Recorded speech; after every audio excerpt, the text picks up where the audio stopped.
Hello, Northside Church, and welcome to Advent. Paul tells us in Romans chapter 12, verse 2, "Do not conform to the pattern of this world, but be transformed by the renewing of your mind."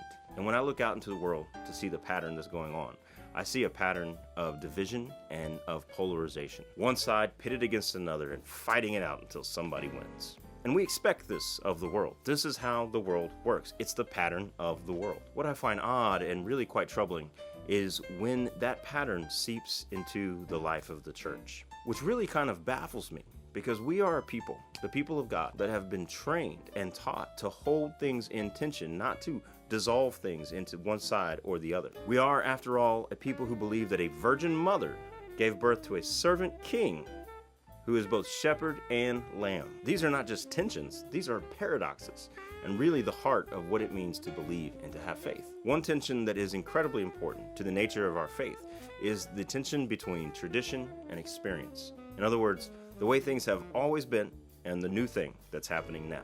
When we look to one of our primary sources from our tradition, when we look to the one that is the primary source of our faith, the primary source of our information and knowledge about God, when we look to Scripture, we find a story, a tradition full of new experiences of God. And nowhere is that more clear than here during the season of Advent and Christmas, when God does a new thing by becoming one of us. Both tradition and experience are essential for our faith. We have to hold them in tension with one another.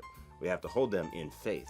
So during this season of Advent and Christmas, starting this Sunday and all the way through Epiphany, I want to invite us to explore that tension between tradition and experience in our devotional book this year, Signs of Tradition and Wonders of Experience.